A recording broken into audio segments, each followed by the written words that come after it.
أعوذ بالله من الشيطان الرجيم. بسم الله الرحمن الرحيم. حسبي الله لا إله إلا هو عليه توكلت وهو رب العرش العظيم.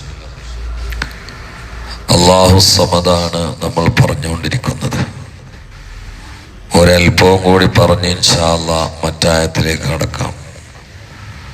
അല്ലാഹു സമദാണ് എന്നതിന് ചില പണ്ഡിതന്മാർ കൊടുത്ത വിശദീകരണം അല്ലാഹു എല്ലാത്തിനെയും സൃഷ്ടിച്ചവനാണ് എന്നാണ്. ഖാലിഖുൽ അശ്യാ, എല്ലാ വസ്തുക്കളെയും സൃഷ്ടിച്ചവനാണ്. അത് തന്നെ അള്ളാഹുവിന്റെ സൃഷ്ടിപ്പ് എന്ന് പറഞ്ഞാൽ വൻ ബദീഉസ് സമാവാതി വൽ അർള്, മുൻ പ്ലാൻ ഇല്ലാതെ സൃഷ്ടിച്ചവനാണ്. അള്ളാഹ്ക്ക് ഒരു മുൻ പ്ലാൻ ഇല്ലല്ലോ. നമ്മളൊക്കെ എന്തെങ്കിലും ഉണ്ടാക്കുകയാണെങ്കിൽ അതിനൊരു പ്ലാൻ ഉണ്ടാവും. വീട് വരെ അങ്ങനല്ലേ, പ്ലാൻ ഇല്ലാതെ എങ്ങനെ ഉണ്ടാക്കുക? ഞാൻ എൻ്റെ തലക്ക് പ്രസംഗത്തിനിടയിൽ ഇടക്കിടക്ക് തലയെക്കെട്ട് ഊരി വെക്കും. അപ്പൊ തണുപ്പുള്ള എന്തെങ്കിലും ആവാൻ വേണ്ടിയിട്ട് എൻ്റെ ഈ ആകൃതിയിൽ ഒരു തലയെക്കെട്ട് റെഡിമെയ്ഡ് ഉണ്ടാക്കി തരാൻ കഴിയുന്ന ഒരു ടൈലറെ കണ്ടെത്തി അദ്ദേഹത്തിന് എൻ്റെ അളവ്, എൻ്റെ പ്ലാന് ഒക്കെ ഒരു അരമണിക്കൂറോളായി മനസ്സിലാവാൻ. എന്നിട്ട് അയാൾ ഉണ്ടാക്കിയിട്ട് എൻ്റെ പ്ലാൻ അനുസരിച്ച് ആയതുമില്ല. ചെറിയ ഒരു തലയെക്കെട്ടിന്റെ കാര്യമാണ് ഇപ്പൊ. വീടിന്റെ കാര്യം എന്താണെങ്കിലും ഒരു പ്ലാൻ ഉണ്ടാവും. അള്ളാഹു ബദിയാണ്, മുൻ പ്ലാൻ ഇല്ല. ആകാശം എന്താണ്, അതിന് അള്ളാഹിന്റെ പ്ലാന്. ഭൂമി എന്താണ് പ്ലാന്. ഭൂമി ഉണ്ടാക്കിയപ്പോ ഭൂമിയുടെ മെറ്റീരിയൽ ആദ്യം അള്ളാഹു തആല ഉണ്ടാക്കി വെച്ചിട്ടില്ലല്ലോ. അങ്ങനെയില്ല. നമ്മളൊക്കെ ഒരു വീട് ഉണ്ടാക്കുകയാണെങ്കിൽ മെറ്റീരിയൽ ആദ്യം കൊടുത്ത് വെക്കൂലേ? കല്ല്, മണ്ണ്, മണല്, സിമന്റ് ഇതൊക്കെ ഉണ്ടാവൂലേ? ഭൂമിക്ക് എന്ത് മെറ്റീരിയൽ അള്ളാഹ് ആദ്യം ഉണ്ടാക്കി വെച്ച്? സുബ്ഹാനല്ലാഹ്, യാ ബദീഅസ് സമാവാതി വൽ അർദ്. പ്ലാൻ ഇല്ല. ഇതൊക്കെ കൂടി പറയുമ്പോ ചിലർ പറയും അപ്പൊ അള്ളാഹ് ഉണ്ടാക്കിയതാരാണ്? അതാണ് ഇപ്പൊ വലിയ ചോദ്യം. യുക്തിവാദികളെ എല്ലാരും വൽക്കുന്ന ചോദ്യമാണ്, അള്ളാഹ് ഉണ്ടാക്കിയതാരാണ്? ചോദ്യം ശരിയല്ലല്ലോ. ചോദ്യം ശരിയായാലല്ലേ മറുപടി പറയാം. ചോദ്യം ശരിയായാലല്ലേ മറുപടി പറയാം. ചോദ്യം ശരിയല്ലെങ്കിൽ മറുപടി പറയോ? ഇപ്പൊ എന്നോട് ഒരാൾ ചോദിക്കാണ്, നിങ്ങളെ ഭാര്യ എത്ര കുട്ടികളെ പ്രസവിച്ചു എന്ന് ചോദിച്ചാൽ അവന് 4 കുട്ടികൾ. ഉടനെ ആൾ ചോദിക്കാണ്, നിങ്ങൾ എത്ര കുട്ടികളെ പ്രസവിച്ചു എന്ന് വെച്ചാല് ഞാൻ മറുപടി പറയണോ? ഞാൻ മറുപടി പറയണ്ട. കാരണം ആ ചോദ്യം ശരിയല്ല. കാരണം ആണ് പ്രസവിക്കൂല എന്ന് ഉറപ്പല്ലേ? ആണ് പ്രസവിക്കൂല എന്ന് ഉറപ്പല്ലേ? അള്ളാഹ് എന്ന് പറഞ്ഞാൽ സൃഷ്ടിക്കപ്പെടാത്ത ഖാലിഖ് എന്നാ. ഞാൻ അതിനാരെ സൃഷ്ടിച്ചെന്ന് വെച്ചാല് ആ ചോദ്യം ശരിയല്ലല്ലോ.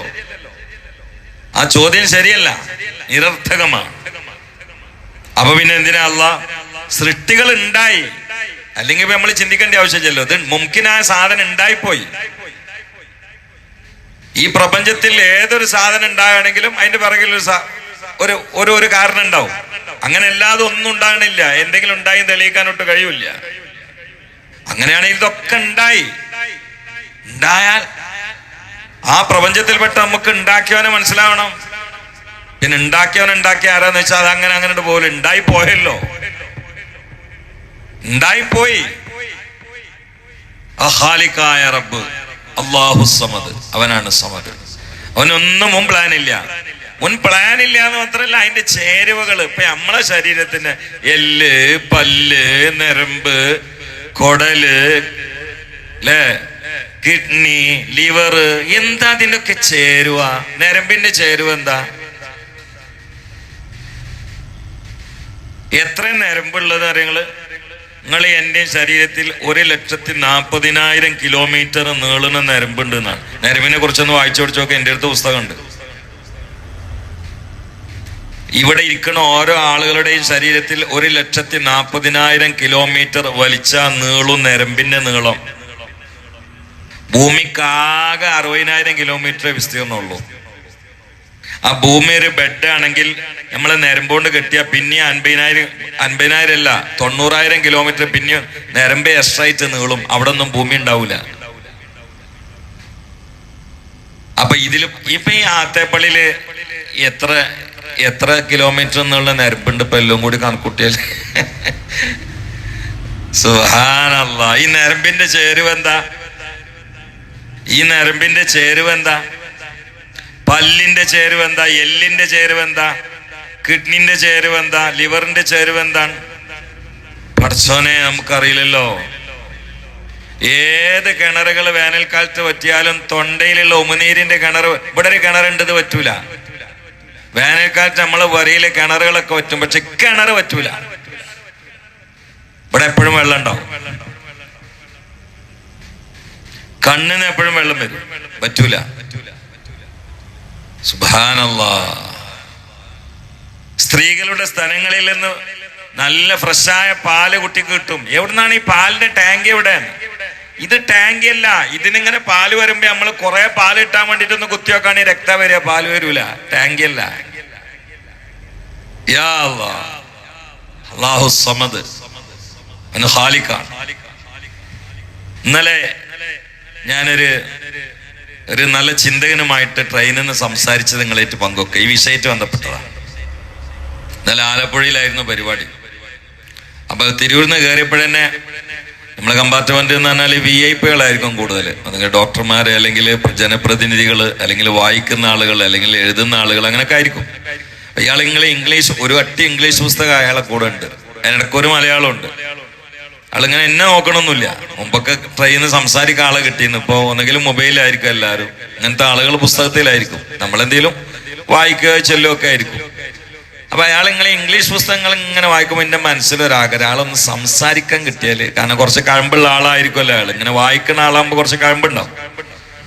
എന്ന് സംസാരിക്കാൻ കിട്ടിയ നമുക്ക് ദഅവത്ത് ചെയ്യായിരുന്നു എന്ന് മനസ്സിലിങ്ങനെ. കഴുത്തിലൊരു ചെയിൻ ഉണ്ട്, പിന്നെ നല്ല പാൻറ് കുപ്പായൊക്കെ ഇട്ടിട്ട് ഒരു കണ്ട നല്ലൊരു ഉദ്യോഗസ്ഥനാണ്. അപ്പൊ അയാൾ ഒരു പുസ്തകം വായിച്ചു കഴിഞ്ഞു. പിന്നെ മലയാളം കുറെ വായിച്ചു. ഞാൻ ഞങ്ങളെങ്ങനെ നോക്കി ഒന്നിങ്ങോട്ട് സംസാരിക്കാൻ വേണ്ടിയിട്ട്. പല പുസ്തകത്തിൽ തന്നെയാണ്, ആളിങ്ങോട്ട് നോക്കണമെന്നില്ല, പുസ്തകത്തിൽ തന്നെയാണ്. കുറെ കഴിഞ്ഞപ്പോ ഞാനിങ്ങനെ ആവർത്തിച്ച് നോക്കേണ്ടായിരിക്കും, ആളെ എന്നെയും നോക്കി. അപ്പൊ ആണ്ടോണ്ടൊന്ന് ചിരിച്ച്. അപ്പൊ എന്നോട് പറഞ്ഞേ, ദൈവത്തിന്റെ ഒരു അക്രമാണ് ഞാൻ വായിച്ചുകൊണ്ടിരിക്കുന്നത്. ദൈവമല്ലോ വലിയൊരു അക്രമിയാണല്ലോ, അതാണ് ഞാൻ വായിച്ചുകൊണ്ടിരിക്കുന്നത്. അപ്പൊ നല്ലൊരു ഏരനെയാണ് കിട്ടിക്കണത്. ഞാൻ ചോദിച്ചു, എന്താ ഇപ്പൊ ദൈവത്തിന്റെ അക്രമം എന്ന് വെച്ചേ? അല്ല മൗലവി, എന്നെ അങ്ങനെ വിളിച്ചേ. മൗലവി, നിങ്ങൾ ചിന്തിച്ചു നോക്കി, നിങ്ങളൊരു മുസ്ലിം, ഞാനൊരു, നിങ്ങളെ ഭാഷയിൽ കാഫർ. ഞാനൊരു കാഫറായ അച്ഛനെ അമ്മക്ക് ജനിച്ചു. എൻ്റെ ഒരു കൾച്ചർ, എൻ്റെ ഒരു സമ്മർദ്ദം അങ്ങനെയായിരുന്നു. ഞാൻ അങ്ങനെ പോയി. നിങ്ങളൊരു മുസ്ലിമായ വാപ്പ ഉമ്മക്ക് ജനിച്ചു, നിങ്ങളങ്ങനെ പോയി. നിങ്ങളാണ് സ്വർഗത്തിൽ, ഞാൻ നരകത്തിൽ. ഇതൊക്കെ ഒരു വിവേചനല്ലേ? എല്ലാരും കൂടി മുസ്ലിം കുടുംബത്തെ കൊണ്ടുവന്ന്, എന്നിട്ട് ചില ആളുകൾ വഴി തെറ്റിപ്പോയാൽ നരകത്തിടുന്നതിൽ അർത്ഥമുണ്ട്. ചില ആളുകളെ ഹൈന്ദവ കുടുംബത്തിൽ ജനിപ്പിക്കുക, എന്നിട്ട് അയാള് അങ്ങനെ അങ്ങോട്ട് പോയ നരകത്തിലിട്ട്. ഇതൊക്കെ ഒരു ക്രൂരതല്ലേ? ദൈവത്തിന് ചേർന്നാണോ എന്ന് വെച്ച്. അപ്പൊ ഞാൻ ചോദിച്ചു, എവിടെ നാടെന്ന് വെച്ച്. ആലപ്പുഴയാണെന്ന് പറഞ്ഞു. ഞാനും ആലപ്പുഴയിൽ തന്നെ ഇറങ്ങേണ്ടത്. നമുക്ക് അതിൽ ഇറങ്ങാൻ കുറച്ചും കൂടി സമയമുണ്ടല്ലോ. ഞാനൊരു കാര്യം ചോദിച്ചാൽ അതിന് മറുപടി പറയാമെന്ന് വെച്ചു. എന്നാലും എനിക്ക് അതിൽ ഞാൻ ചോദിച്ചാൽ നിങ്ങൾ മറുപടി പറഞ്ഞാൽ നിങ്ങൾ ചോദ്യത്തിന് അതിൽ മറുപടി ഉണ്ടാവും. ചോദിച്ചോളൂ. ഈ ആലപ്പുഴയിലെ കുറുവാ സംഘം ഉണ്ടല്ലോ, അത് നിങ്ങൾ അറിഞ്ഞിട്ടില്ലേ? പടച്ച തമ്പുരാനെ, ആലപ്പുഴയിലെ കുറുവാ സംഘങ്ങളിലൊന്നും നിങ്ങൾ അറിഞ്ഞിട്ടില്ലേ? നിങ്ങളൊന്നും അറിഞ്ഞിട്ടില്ലേ? അല്ല, കുറുവാന്ന് പറഞ്ഞ ഒരു ഗ്രാമം, അവിടുന്ന് വരുന്നതാണിത്. പിന്നെ പിടിച്ച പോലീസുകാർ വരണ്ടല്ലോ കുറുവാ സംഘമാണ്, അതിന് വിട്ടുകൊടുത്താൽ മതിയല്ല. ഏതായാലും ആലപ്പുഴയിൽ കുറുവാ സംഘം ഉണ്ട്. അപ്പൊ ഞാൻ ഇയാളോട് ചോദിച്ച എന്റെ ചോദ്യം അതാണ്. ആ കുറുവാ സംഘത്തിൽ 18 വയസ്സ് കഴിഞ്ഞ ഒരു ചെറുപ്പക്കാരനെ പിടിച്ച പോലീസുകാർ. ഇവനാണ് ആ പറയുന്ന കട്ട് എന്നുള്ള തീരുമാനമായി. അതിൽ അവൻ പറയാണ്, ഞാൻ എന്ത് തെറ്റിയത് സാറേ? ഞങ്ങൾ കുറുവാ സംഘം എന്ന് പറഞ്ഞാൽ കള്ളന്മാരെ ഒരു ഗ്രാമമാണ്. എൻ്റെ അച്ഛൻ കള്ളൻ, എൻ്റെ അമ്മ കള്ളത്തി, എൻ്റെ പെങ്ങള് കള്ളത്തി, ഞാൻ കള്ളൻ. ഞാൻ കള്ളന്മാരുടെ സാഹചര്യത്തിൽ, സമ്മർദ്ദത്തിൽ, കൾച്ചറിൽ വളർന്നു. അങ്ങനെ ഞാൻ കള്ളത്തരം പഠിച്ചു. അതുകൊണ്ട് എന്നെ ശിക്ഷിക്കുന്നതിൽ എന്താ അർത്ഥമുള്ളതിനെ? കോടതി വെറുതെ വിടുവോ? എന്തെങ്കിലും ഉണ്ടാത്ത പഠിച്ചോനെ കോടതി വെറുതെ വിടുവോ? എന്താ വിടാത്ത? അതാണ് അതിലെ ആൾക്കും മനസ്സിലായി. ഉദാഹരണത്തിൽ മനസ്സിലായി. ഇനി ചോദിച്ചിട്ട് കാര്യമില്ല. എൻ്റെ വാപ്പ കള്ളനല്ല, എൻ്റെ അമ്മ കള്ളത്തിയല്ല, എൻ്റെ ജ്യേഷ്ഠന്മാരും കള്ളന്മാരല്ല. ഞാനും കള്ളനല്ല. ഞാൻ ചെറുപ്പത്തിൽ മദ്രസ പഠിക്കുമ്പോൾ കാക്കാന്റെ എത്ര 10 റുപ്യന്റെ സൈക്കിൾ ഓടിക്കാൻ വേണ്ടി കട്ടിലുണ്ട്. 4ാം ക്ലാസ് നിട്ടോ, 4ാം ക്ലാസ് 9ാം വയസ്സില്. അത് അന്ന് വേറെ പൈസ. അപ്പൊ തൊണ്ട് കുലുക്കി സൈക്കിൾ പഠിക്കാൻ വേണ്ടിയിട്ട് ഇങ്ങനെ കുലുക്കി അതിന് പൈസ എടുക്കാൻ വേണ്ടിയിട്ട് കുലിക്കപ്പോഴാണെങ്കിൽ ആ കട്ടിന്റെ അടിയിലെ തൊണ്ട് വെച്ചിങ്ങനെ മേലെ അളിയൻ ഉറങ്ങണ്ട, അളിയൻ ഉണർന്നും ചെയ്തു. അങ്ങനെ പിടിച്ചും ചെയ്തു. അതൊട്ട് കിട്ടിയോ ഇല്ല. അങ്ങനെ അപ്പോ ഞങ്ങളാരും കള്ളന്മാരല്ല. അതുകൊണ്ട് ഞാൻ ആരും പൈസ വെക്കലില്ല. നേരെ മറിച്ച് കുർവാ സംഘത്തിൽപ്പെട്ട ഒരാള് കള്ളന്മാരെ കൾച്ചറാണ്, തറവാടാണ്, സമ്മർദ്ദമാണ്, ഗ്രാമാണ്. ആള് കട്ടും ചെയ്ത്. 2 ആള് കട്ടാലും കോടതി വിധി ഒന്നാണ്, ഒരിളവും ഉണ്ടാവില്ല. എന്തുകൊണ്ട്? സമ്മർദ്ദവും സാഹചര്യം ജനിച്ച പോരെയും ബാപ്പാനെയല്ല നോക്കല്, നിനക്ക് മണ്ടല്ലേ എന്നാ ചോദിക്കല്. അന്യന്റെ കക്കാൻ പാടില്ല എന്നുള്ള മണ്ടല്ലേ. അതുകൊണ്ട് അള്ളാഹു തആല നാളെ ഒരാളെയും നീ എന്തിന് ഹിന്ദു കുടുംബത്തിൽ ജനിച്ചു എന്ന് പറഞ്ഞിട്ട് നരകത്തിൽ ഇടൂല. കാരണം അതിലെ ആൾക്ക് സ്പേസ് ഇല്ല. ജന്മം നമ്മളതിൽപ്പെട്ടല്ല. നീ എന്തിന് അയ്യപ്പന്റെ മോനായി ഒരു കുട്ടിനോടും ചോദ്യമില്ല. കാരണം അത് അള്ള കൊണ്ടുവന്നതാണ്. നീ എന്തിന് ഇന്ന ഗ്രാമത്തിൽ ജനിച്ചു ചോദ്യമില്ല. കാരണം അത് അള്ള കൊണ്ടുവന്നതാണ്. നിന്റെ പിതാവ് എന്തുകൊണ്ട് കാഫറായി ചോദ്യമില്ല. അള്ളാഹു സെലക്ട് ചെയ്തതാണ്. ഇനി അവന് പ്രായപൂർത്തിയായവരെ അതും ചോദ്യമില്ല. കാരണം അയ്യപ്പന്റെ താമിന്റെ അണ്ടന്റെ അടകോടന്റെ മക്കൾ മരിച്ചാൽ ചെറിയ കുട്ടികളാണെങ്കിൽ സ്വർഗത്തിലാണ്. അപ്പൊ അവിടെയും ചോദ്യമില്ല. നീ പ്രായപൂർത്തിയായ ശേഷം പിരാന്തനാണ് ചോദ്യമില്ല. അള്ളാന്റെ ഒരു പണി നോക്കാണ് നിങ്ങള്, അവിടെയും ചോദ്യമില്ല. ആർക്കേ ചോദ്യമുള്ളൂ? പ്രായപൂർത്തിയായി ചിന്താശേഷി വന്ന് എന്നിട്ടും കല്ലിനെയും കരടിനെയും പാമ്പിനെയും തീനെയൊക്കെ ആരാധിച്ചിങ്ങനെ നടക്കുകയാണെങ്കിൽ വെറുതെ വിടൂല. മണ്ടല്ലേ മണ്ടല്ലേ എന്നാ ചോദിക്കുക. അവിടെ കൾച്ചർ പറഞ്ഞ് രക്ഷപ്പെടാൻ പറ്റൂല. എനിക്ക് ബുദ്ധി തന്നിട്ടില്ലേ എന്നാ ചോദിക്കുക. അതൊരു ചോദ്യമാണ്. അല്ലാഹു സമദ്, സമദായ അഹദായ പടച്ചവനെ കണ്ടുപിടിക്കാനുള്ള മസ്തിഷ്കം ഏതൊരു മനുഷ്യനിലുമുണ്ട്. കുല്ലു മൗലൂദിൻ യുലദു അലൽ ഫിത്ര ഫഅബവാഹു യുഹവ്വിദാനിഹി ഔ യുനസ്സിറാനിഹി ഔ യുമജ്ജിസാനിഹി നബിയുനാ റസൂലുള്ളാഹി. ഏതൊരു മനുഷ്യനും അഹദായ സമദായ പടച്ചവൻ അവനാണ് ഹക്ക്, അവനാണ് ഇലാഹ്, അവനാണ് മഅബൂദ് എന്ന് തിരിച്ചറിയാനുള്ള ശേഷി കൊണ്ടല്ലാതെ ഒരാളും ഭൂമിയിൽ പറന്നു വീഴുന്നില്ല. അതുകൊണ്ട് പിറക്കണ എല്ലാ കുട്ടികളും മുസ്ലിമീങ്ങളാണ്. കാഫിറായ ഒറ്റ കുട്ടിയും പ്രസവിക്കപ്പെടുന്നില്ല. അതുപോലെ പിന്നെ ഇനിയിപ്പോ ഏത് കുടുംബത്തിൽ ജനിച്ചാ എന്താ? കാഫിറാണ് ഒറ്റ കുട്ടിയും ഭൂമിയിൽ വരുന്നില്ല. കുട്ടികളൊക്കെ മുസ്ലിമീങ്ങളാ. ഒരു ലക്ഷ്മിന്റെ മോള് അയ്യപ്പന്റെ മോന് ജനിച്ച ഉടനെ മരിച്ചാൽ നേരെ സ്വർഗത്തേക്കാണ്. യതൂഫു അലൈഹിം വിൽദാനും മുഖല്ലദൂൻ. അതിന് തഫ്സീർ എടുത്ത് നോക്കി. സ്വർഗത്തിലെത്തിയ ആളുകൾക്ക് സേവനം ചെയ്യാനുള്ള ചെറിയ ചെറിയ കുട്ടികളെ കൂട്ടത്തിൽ ഇങ്ങനത്തെ കുട്ടികളുണ്ട് എന്ന് പ്രധാനപ്പെട്ട തഫ്സീറാണ്. ഒരു നേരെ സ്വർഗത്തേക്കാ പോണേ. അതിന് ജനിക്കണ എല്ലാ കുട്ടികളും മുസ്ലിമീങ്ങളായിട്ടാണ്. അപ്പൊ അതുകൊണ്ട് ഇനി ആദ്യം ആഞ്ഞാള ചോദ്യം ഒന്നും ചോദിക്കാൻ പറ്റൂല. അതിനാണ് അല്ലാഹു തആല അഖല് തന്നത്. അഖൽ ഉപയോഗപ്പെടുത്തിയാൽ ഉടനെ അവൻ പറയും, അഹദായ സമദായ പടച്ചവനെ പറയും, അശ്ഹദു അല്ലാ ഇലാഹ ഇല്ലല്ലാഹ് വ അശ്ഹദു അന്ന മുഹമ്മദർ റസൂലുള്ളാഹ്. ഒരു ന്യായവും പറഞ്ഞ് രക്ഷപ്പെടാൻ ആഖിറിന് കഴിയില്ല. അല്ലാഹു അഹദാണ്, അല്ലാഹു സമദാണ്. എല്ലാത്തിനെയും സൃഷ്ടിച്ചു, മുൻ പ്ലാൻ ഇല്ലാതെ. സുബ്ഹാനല്ലാഹ്. ഇപ്പൊ നമ്മളെല്ലാരും ഇവിടെ ഇരിക്കണ്, നമ്മളെ ഉള്ളിൽ എന്തെല്ലാം പ്രവർത്തനം നടക്കുന്നുണ്ട് നമ്മൾ അറിയണ്ടോ?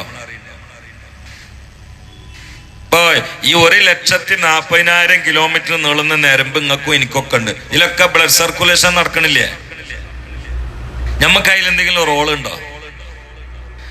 ഇത് ശരിക്കും സഞ്ചരിക്കാൻ നമ്മളെന്തെങ്കിലും മരുന്ന് ഇന്നലെ കുടിച്ചിക്കണോ? ഇത് എത്ര കാലമായി ഇത് നടക്കാൻ തുടങ്ങിയിട്ട്? നമുക്ക് ആർക്കെങ്കിലും അതിൽ എന്തെങ്കിലും പങ്കുണ്ടോ? നമ്മുടെ കണ്ണ് കണ്ടില്ലേ ഇങ്ങനെ ഇങ്ങനെ ഇടക്കിടക്ക് വണ്ടിന്റെ വൈപ്പർ ആണെങ്കിൽ ബട്ടൺ അമർത്തി കൊടുക്കണ്ടേ? ഇത് നല്ല ഇളകുള്ളൂ. ഇതാരാണ് ഈ അടച്ച് തുറക്കണത്? റബ്ബേ സുബ്ഹാനമഞ്ചല്ല. കണ്ണ് മേലെ, മൂക്ക് താഴെ, അതിന്റെ താഴെ വായ. ദീന്ന് വരുന്ന വെള്ളം ഒരു ഐറ്റം, ദീന്ന് വരുന്ന വേറെ ഐറ്റം, ദീന്ന് വരുന്ന വേറെ ഐറ്റം. ഒക്കെ ടാങ്കി ഒന്ന്, പൈപ്പ് 3 എണ്ണം. തുറക്കുമ്പോ 3 ഐറ്റം വെള്ളം. യാ റബ്ബ്, ഈ പടച്ചവനെ അറിയാൻ പറ്റിയില്ല എന്ന് തന്നെ വെറുതെ വിടുക. ഇങ്ങനെയാണ് അല്ലാഹു സമദ്. അങ്ങനെ ഒരു അർത്ഥം ഇതിനുണ്ട്. ഖാലിഖാണെന്ന് മാത്രല്ല ബദീആൻ, ബദീ എന്ന് പറഞ്ഞാൽ മുൻ പ്ലാൻ ഇല്ലാതെ സൃഷ്ടിക്കുന്ന ആളാണ്. എങ്ങനെയാണ് സൃഷ്ടിച്ച്? മുൻ പ്ലാൻ ഇല്ല. എങ്ങനെയാ മനുഷ്യന്റെ തലയോട്ടി? പ്ലാൻ ഇല്ല. ഇദാ അറാദ ശൈഅൻ അൻ യഖൂല ലഹു കുൻ ഫയകൂൻ. ഈ അള്ളാനെ അറിയാതെ ഖബറിലെത്തിയാൽ മൻ റബ്ബുക എന്നുള്ള ചോദ്യത്തിന് മുമ്പിൽ കുടുങ്ങിപ്പോവും. അവിടുന്ന് അപകടത്തിന്റെ ആരംഭമാണ്. അള്ളാഹു കാത്തുരക്ഷിക്കട്ടെ. സല്ലല്ലാഹു അലാ മുഹമ്മദ് സല്ലല്ലാഹു അലൈഹി വസല്ലം. സല്ലല്ലാഹു അലാ മുഹമ്മദ് സല്ലല്ലാഹു അലൈഹി വസല്ലം. അല്ലാഹുമ്മ സല്ലി അലാ മുഹമ്മദ് യാ റബ്ബി സല്ലി അലൈഹി വസല്ലം. ചോദ്യങ്ങൾ ഉണ്ടെങ്കിലും അല്ല കേൾക്കണില്ല കുട്ടികളെ.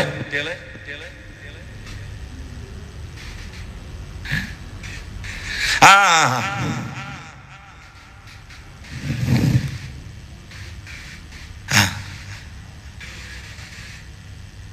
കുട്ടികൾക്ക് അന്ന് അവിടുന്ന് പറയാൻ തോന്നൂല. അങ്ങനെ അള്ള കൽപ്പ് കൊടുക്കൂല. അങ്ങനെ ഒരു ഓർമ്മ അവിടെ ഉണ്ടാവില്ല. അല്ല, ആ കുട്ടികൾക്ക് അങ്ങനെ പറയാൻ തോന്നൂല. അതാണ് അള്ളാഹുത്തല ഖബറ് സന്തോഷം. സംഗതി ചോദ്യാണ്. നിങ്ങളമ്മാന്റെ നിങ്ങളൊക്കെ ചേരുന്നേ സുബ്ഹാന മൻജല്ല. അള്ളാഹു ഇത് എത്ര ഈസായി കാത്തിക്കണ ആരേക്കള്. അള്ളാഹു കബൂലാക്കി കൊടുക്കട്ടെ. അതിന്റെ തവാബുമാന്റെ ഖബർക്ക് അള്ളാഹുത്തൽ എത്തിച്ചു കൊടുക്കട്ടെ. ഒരു ചോദിച്ച ചോദ്യം മനസ്സിലായോ? ചെറിയ കുട്ടികൾ, കാഫര്യങ്ങളായ ചെറിയ കുട്ടികൾ സ്വർഗത്ത് പോകുമ്പോ അവരെ അവിടുന്ന് നിലവിളിയും കൂടിയാൽ അവരെ അമ്മയും അച്ഛനും പോവുമെന്ന്. അതിന് രണ്ട് മറുപടിയാണ്. നിലവിളിയും കൂടിയാൽ പോവൂല. കാരണം അവർക്ക് അടിസ്ഥാന കാർഡില്ല. ആനുകൂല്യം കിട്ടണമെങ്കിൽ കാർഡ് വേണം. റേഷൻ കടയിൽ പോയി കാർഡില്ലെങ്കിൽ ഞാൻ ആചാര മോനാന്നിട്ട് കാലിൽ അരിയിട്ടില്ല. കാർഡ് കയ്യിൽ വേണം, എന്നാലേ ആനുകൂല്യം കിട്ടുള്ളൂ. അതൊക്കെ ഒരു ആനുകൂല്യമാണ്. അതിന് കാർഡ് വേണം. നമ്മൾ കരിപ്പൂർ എയർപോർട്ട് പോയി, കയ്യിൽ പാസ്പോർട്ട് ഇല്ല, വിസ ഇല്ല, ടിക്കറ്റും ഇല്ല, എന്നിട്ട് പറയാം ഞാൻ MLA ആണെന്ന്. ഫ്ലൈറ്റ് കയറാൻ പറ്റുമോ? കയ്യിൽ കാർഡ് വേണം. കാർഡ് ഉണ്ടെങ്കിൽ നിലവിളിയൊക്കെ ഓക്കെ. അല്ലെങ്കിൽ കാർഡ് ഇല്ലെങ്കിൽ അങ്ങോട്ട് തിരിഞ്ഞു നോക്കെ ഇല്ല. മാത്രമല്ലേ കുട്ടികൾക്ക് അങ്ങനത്തെ ഒരു ഓർമ്മ ഉണ്ടാവില്ല. ഈ ബാപ്പാനും ഇമ്മാനും കുട്ടികൾക്ക് ഓർമ്മ ഉണ്ടാവില്ല. അങ്ങനെയാണ്. മനസ്സിലായില്ലേ? മനസ്സിലായോ? പഠിച്ചവനെ മറുപടി മനസ്സിലായോ? ആയിക്കോട്ടെ. അൽഹംദുലില്ലാഹ് അൽഹംദുലില്ലാഹി റബ്ബിൽ ആലമീൻ ഹംദൻ യുവാഫി നിഅമഹു യുകാഫിഉ മസീദാ. اللهم صل على سيدنا محمد وعلى آل سيدنا ومولانا محمد. റഹ്മാനായ അല്ലാഹുവേ, ഞങ്ങൾ ഇരുന്നതും പറഞ്ഞതും നീ കബൂലാക്കണേ അല്ലാഹ്. അല്ലാഹുവേ, ഇതിന്റെ ബർക്കത്ത് കൊണ്ട് ഞങ്ങളെ ഹൃദയം നീ പ്രകാശിപ്പിക്കണേ അല്ലാഹ്. അല്ലാഹുവേ, മാരിഫത്ത് കൊണ്ട് അനുഗ്രഹിക്കണേ അല്ലാഹ്. ഇഹ്സാൻ കൊണ്ട് അനുഗ്രഹിക്കണേ അല്ലാഹ്. മഹബ്ബത്ത് കൊണ്ട് അനുഗ്രഹിക്കണേ അല്ലാഹ്. ശറഹ് സദ്ർ കൊണ്ട് അനുഗ്രഹിക്കണേ അല്ലാഹ്. തുമഅനീനത്ത് കൊണ്ട് അനുഗ്രഹിക്കണേ അല്ലാഹ്. ഈമാനിക സക്കീനത്ത് കൊണ്ട് അനുഗ്രഹിക്കണേ അല്ലാഹ്. അല്ലാഹുവേ, ഞങ്ങളിൽ നിന്ന് വിട പറഞ്ഞ് ആരുമില്ലാതെ ഖബറിൽ കിടക്കുന്ന മാതാപിതാക്കളുണ്ട്. ഈ പള്ളിയുടെ ചുറ്റുഭാഗത്തുള്ള മയ്യിത്തുകളുണ്ട്. പ്രത്യേകിച്ച് മേമുട്ടിയാക്കാന്റെ വാപ്പ ഉമ്മ, അവരുടെ പേരിൽ ചീരയുമുണ്ട്. അതിനെ അവർക്ക് എത്തിച്ചുകൊടുത്ത് ഖബർ കണ്ടെത്താ ദൂരത്തേക്ക് വിശാലമാക്കി കൊടുക്കണേ അല്ലാഹ്. ഞങ്ങളുടെ മാതാപിതാക്കൾക്ക് പുറത്തു കൊടുക്കണേ അല്ലാഹ്. ഞങ്ങളെ തീറ്റിപ്പോറ്റി നോക്കിപ്പോറ്റി ഉറക്ക് ഒഴിച്ച് വളർത്തിയവരാണ്. അവരെ ഖബറിൽ വെച്ച് നീ ശിക്ഷിക്കല്ല അല്ലാഹ്. അല്ലാഹുവേ, ഇതിൽ മുത്തഅല്ലിമീങ്ങളുണ്ട്, ആലിമീങ്ങളുണ്ട്, കച്ചവടക്കാരുണ്ട്, പ്രവാസികളുണ്ട്, കൂലിപ്പണിക്കാരുണ്ട്, ഉദ്യോഗസ്ഥന്മാരുണ്ട്, പല ഓഫീസിലും ജോലി ചെയ്യുന്ന ആളുകളുണ്ട്. എല്ലാവർക്കും ഹൈറും ബർക്കത്തും നൽകണേ അല്ലാഹ്. വെള്ളത്തിലും മണ്ണിലും പണിയെടുക്കുന്ന ആളുകളുണ്ട്. കിണറ്റിലിറങ്ങി മണ്ണ് കോരുന്നവരും തെങ്ങിൽ കയറി തേങ്ങ വെട്ടുന്നവരും ഉണ്ട്. എല്ലാവർക്കും സുരക്ഷിതത്വം നൽകണേ അല്ലാഹ്. അല്ലാഹുവേ, യാത്രക്കാർക്ക് സുരക്ഷിതത്വം നൽകണേ അല്ലാഹ്. ഹൈറും ബർക്കത്തും നൽകണേ അല്ലാഹ്. കടലിൽ അധ്വാനിക്കുന്ന ആളുകൾക്ക് നിന്റെ വിഭവങ്ങൾ തുറന്നു കൊടുക്കണേ അല്ലാഹ്. അല്ലാഹുവേ, ദുആ ചെയ്യാൻ പ്രേരിപ്പിച്ച പ്രവാസികളുണ്ട്. അവരുടെ നിയമക്കുരുക്കുകളിൽ നിന്ന് രക്ഷപ്പെടുത്തണേ അല്ലാഹ്. നാട്ടിലേക്ക് വരാൻ ആഗ്രഹിച്ചവർക്ക് വാതിൽ തുറന്നു കൊടുക്കണേ അല്ലാഹ്. ശമ്പളം കിട്ടാത്തവർക്ക് ഹൈറായ നിലയിൽ അത് നീ അറബികളുടെ മനസ്സിൽ അനുകൂലമായ തോന്നലുണ്ടാക്കിയിട്ട് കിട്ടാനുള്ള അവകാശങ്ങൾ മുഴുവനും കൊടുക്കണേ അല്ലാഹ്. അധ്വാനിച്ചത് കിട്ടാതെ നഷ്ടപ്പെട്ട ബോധത്തോടെ കഴിയുന്ന പ്രവാസികളെ സലാമത്താക്കണേ അല്ലാഹ്. മക്കളില്ലാത്തവർക്ക് മക്കളെ നൽകണേ അല്ലാ, രോഗമുള്ളവർക്ക് ശിഫയാക്കണേ അല്ലാ, കടമുള്ളവർക്ക് വീട്ടിക്കൊടുക്കണേ അല്ലാ. അള്ളാഹുവെ, വീട് നിർമ്മാണം തുടങ്ങിയവരുണ്ട്. ഇന്നലെ പറഞ്ഞു, സ്നേഹനിധിയായ ആജിക്ക് പറഞ്ഞു, അള്ളാഹുവെ ഹൈറും ബർക്കത്തുമുള്ള വീടുകളാക്കണേ അല്ലാ. അള്ളാഹുവെ, ഞങ്ങളുടെ വീടുകളൊക്കെ നീ പൊരുത്തപ്പെട്ട വീടുകളാക്കണേ അല്ലാ. ഞങ്ങളെ സഹായിക്കുന്നവർ, സഹകരിക്കുന്നവർ, സ്നേഹിക്കുന്നവർ, സേവിക്കുന്നവർ എല്ലാവർക്കും രണ്ടു ലോകത്തോ ഇസ്സത്ത് നിജാത്ത് നൽകണേ അല്ലാ. اللهم انصر أمة سيدنا محمد وارحم أمة سيدنا محمد تجاوز عن أمة سيدنا محمد اجعلنا من خيار أمته ومن محبيه يا رب العالمين. اللهم اجعل نصيحتنا نصيحة مؤثرة في قلوبنا وفي قلوب السامعين برحمتك يا أرحم الراحمين. صلى الله تعالى وسلم على خير وآله وصحبه أجمعين. سبحان ربك رب العزة عما يصفون سلام على المرسلين الحمد لله رب العالمين. السلام عليكم.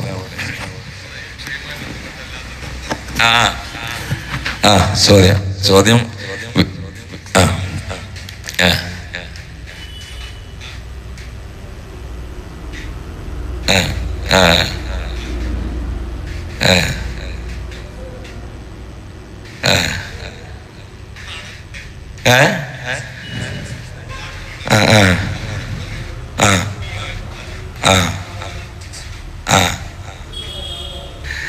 എന്താ ഉമ്മിയായ പ്രവാചകൻ അറിയാൻ അതൊന്ന് വിശദീകരിക്കേണ്ടതാണ്.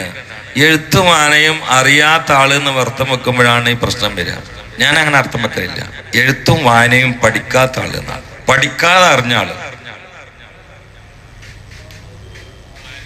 മദ്രസന്ന് അങ്ങനെ പഠിപ്പിക്കണം. ശരിക്ക് അതിൻ്റെ ഉള്ളിലേക്ക് ഇറങ്ങിയ യഥാർത്ഥ ഒരു പണ്ഡിതൻ അങ്ങനെ അർത്ഥം വെക്കൂല. എഴുത്തും വായനയൊക്കെ തങ്ങൾക്ക് അറിയാം, പക്ഷെ പഠിച്ച് അക്കാഡമിക്കൽ എഡ്യൂക്കേഷൻ അല്ല എന്നർത്ഥം. അതാണ്.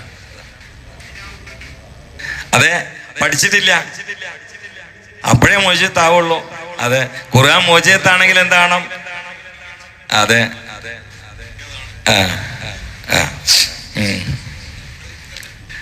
അല്ലെ നമ്മള് നബിയാണെന്നും അംഗീകരിച്ചല്ലേ? നമ്മളല്ലേ നബി എന്നും പറയണത്. അംഗീകരിച്ചൊക്കെ ഒഴിവാക്കിയാല് അംഗീകരിച്ചത് ഒഴിവാക്കാൻ പറ്റൂലല്ലോ. അംഗീകരിച്ചതന്നല്ലേ പറയണ്ടേ? നമ്മള് നബിയാണെന്നും അംഗീകരിച്ചിരിക്കണ, റസൂലാന്നൊക്കെ അംഗീകരിച്ചിരിക്കണല്ലോ. അത് നമ്മളിങ്ങനെ പറയണില്ലേ? അല്ല, ഇത് ഉമ്മിയാണെന്ന് പറഞ്ഞല്ലോ. വല്ലതി വാതവിൽ ഉമ്മീന ഉമ്മിയാന്നും പറഞ്ഞല്ലോ. അല്ല, ആവർത്തിച്ച് ബാങ്കിലൊക്കെ റസൂൽ എന്നില്ലേ? അതെ, ഈ സ്ഥലത്ത് അങ്ങനെ സ്ത്രീ അറിയപ്പെട്ടതാണ്. അപ്പൊ അതിന്റെ വർക്കത്തുണ്ട്. അതാണ്. ആയിക്കോട്ടെ, അൽഹംദുലില്ലാ. നല്ല ചോദ്യങ്ങൾ ചോദിക്കട്ടെ, എന്തും ചോദിക്കാം, അതിന് കുഴപ്പമില്ല. അൽഹംദുലില്ലാ. വിഷയമായിട്ട് ബന്ധപ്പെട്ടത് ആയിക്കൊള്ളണമെന്നില്ല. ഏറ്റവും നല്ലത് നമ്മൾ ചർച്ച ചെയ്ത് വിഷയമായിട്ട് ബന്ധപ്പെട്ടാണെങ്കിൽ മറ്റേ ആനന്ദമല്ല. അല്ലാത്ത നിങ്ങൾക്ക് ഉണ്ടെങ്കിൽ ചോദിക്കാം, കുഴപ്പമില്ല. ഇൻഷാ അല്ലാഹ്.